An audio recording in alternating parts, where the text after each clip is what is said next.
आपका third same के बच्चों के लिए भारत शासन एवं राजनीति और भारत में राज्यों की राजनीति 2 पेपर। ठीक है, तो भारत में राज्यों की राजनीति के अंतर्गत मैं आपको आज पढ़ा रही हूँ मध्य प्रदेश में राज्यपाल की स्थिति या संपूर्ण भारत।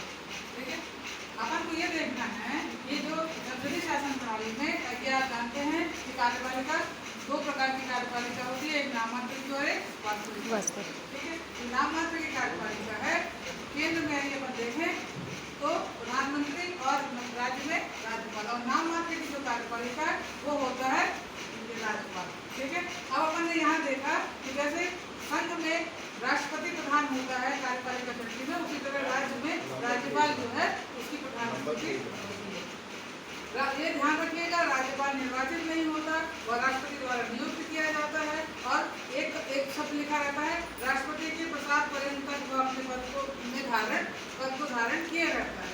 उसकी जो योग्यता है, कोई भी व्यक्ति यदि भारत का नागरिक है और 35 वर्ष की उसकी आयु है, राज्यपाल की पात्रता रखता है, किंतु कोई उसको लाभ का पद धारण नहीं करना चाहिए। संघ या राज्य के विधानमंडल का उसको सदस्य नहीं होना चाहिए। सामान्यतः राज्यपाल की जो अवधि है 5 वर्ष की होती है, किंतु राष्ट्रपति पहले ही उसे अपने पद से हटा सकता है या वह त्याग पत्र दे सकता है और राज्यपाल पर किसी तरह का कोई आरोप नहीं होना चाहिए। राज्यपाल का वेतन जो है, राज्यपाल का जो वेतन है वो 1,10,000। आगे चलिएगा प्लीज। इसमें अपन ने देखा कि राष्ट्रपति जब तक जो राज्यपाल जब तक अपने पद पर रहता है तो एक अधिनियम 1982 के अंतर्गत राज्यपाल का वेतन और सुविधाएं उसके पदावधि के दौरान कम नहीं की जा सकती। ठीक है, अब अपन आज पढ़ेंगे राज्यपाल की कार्यपालिका की शक्ति। तो जो कार्यपालिका शक्तियां हैं, भारतीय संविधान के अनुच्छेद 154 के अनुसार राज्यपाल अपनी मंत्रिपरिषद की नियुक्ति करता है और उसके साथ साथ महाधिवक्ता राज्य लोक सेवा आयोग सदस्यों की भी वो नियुक्ति करता है।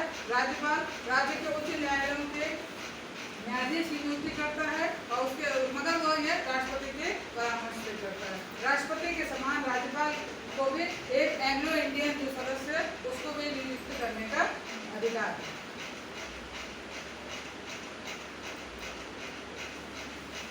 अब अपन देखेंगे राज्यपाल की विधायी शक्ति।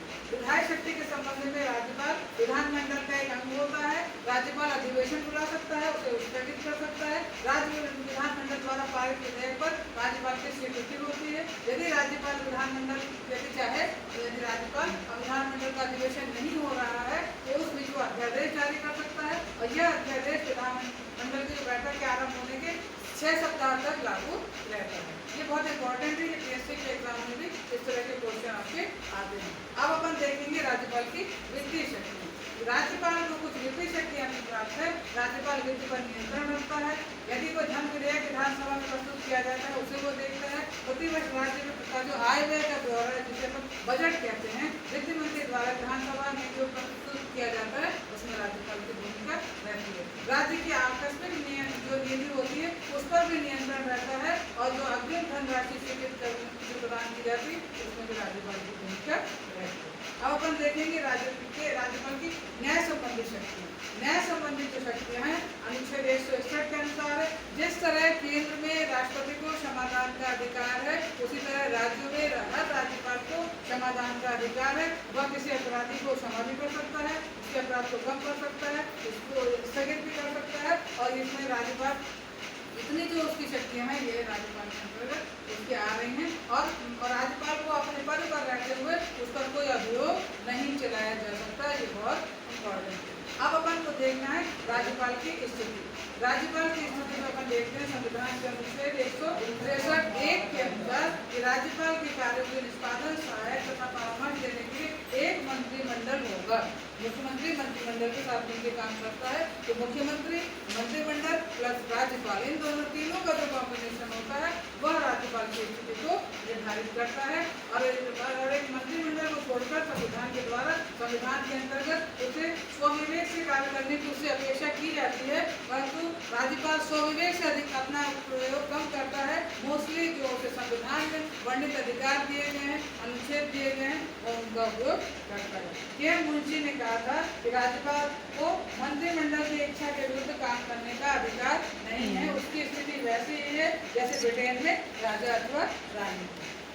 ठीक है, ये आप सेकेंड ईयर में पढ़ चुके हैं। जो ब्रिटेन का जो क्राउन है, क्राउन को जो अधिकार मिले हुए वह सेम अधिकार यहाँ पे राज्यपाल को दिए हुए। अब अपन को देखना है ये जो कंक्लूजन यदि अपन देखें, अभी अपन कंक्लूजन पर आते हैं। यदि राज्यपाल की स्थिति को देखें तो वास्तविक स्थिति के संबंध में ये है कि जितने विद्वान हैं राज्यपाल की संवैधानिक रूप से कॉन्स्टिट्यूशनल हेड मानते हैं, वो मंत्रिपरिषद की सलाह से कार्य करेगा। तीनों का कॉम्बिनेशन चाहिए, राज्यपाल, मुख्यमंत्री और उसका मंत्रिपरिषद।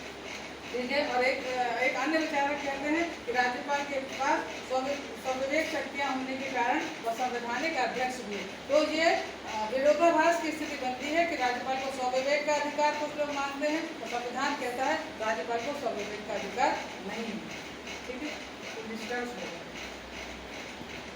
अब ये देखना है राज्यपाल को संविधान के जो अध्यक्ष है उसके रूप में, तो संविधान के द्वारा राज्यों में संसदीय शासन स्थापित किया गया है और वास्तविक शक्तियाँ मंत्रिपरिषद के पास होती हैं। विधानसभा के प्रति मंत्रिपरिषद उत्तरदायी होता है और संविधान के अनुच्छेद 163 के अनुसार कि मंत्रिपरिषद है राज्यपाल की सलाह देता है राज्यपाल को, उसी सलाह के आधार पर वह कार्य करता है। संविधान सभा में डॉक्टर अम्बेडकर ने भी कहा था कि राष्ट्रपति की स्थिति सेम वैसी है जैसी ब्रिटिश राजा या रानी की है। इसलिए यह निष्कर्ष निकलता है कि जो राज्यपाल है वह मंत्रिमंडल के सलाह के अनुसार ही कार्य करेगा। राष्ट्रपति तथा राज्यपाल की स्थिति एक जैसी ही है संविधान के अनुसार। इसलिए डॉक्टर श्री A.K. अय्यर कहते हैं कि जो राज्यपाल है एक संवैधानिक अध्यक्ष है, उसका कार्य मंत्रिपरिषद को परामर्श से प्राप्त करेगा, तभी वो कार्य कर पाएगा। अतः शासन के स्वरूप के सिद्धांतों के अनुसार राज्यपाल की संवैधानिक स्थिति एक अध्यक्ष की है।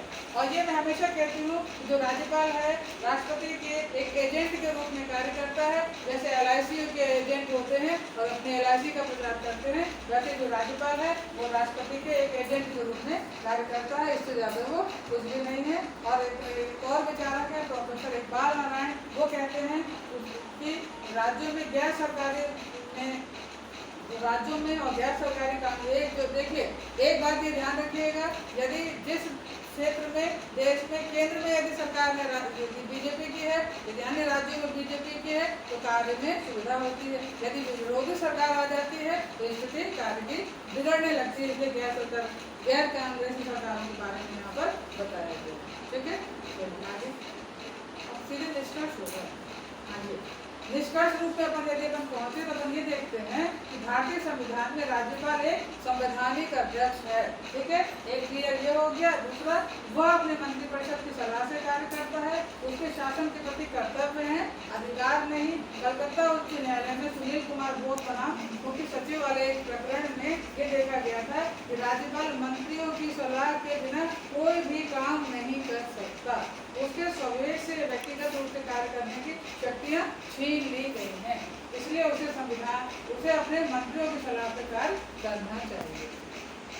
आप लोगों को जितना समझ में नहीं आया तो आप इसमें प्रश्न पूछ सकते हैं, और यदि समझ में आया तो बोलिए मैं यहीं अपनी क्लास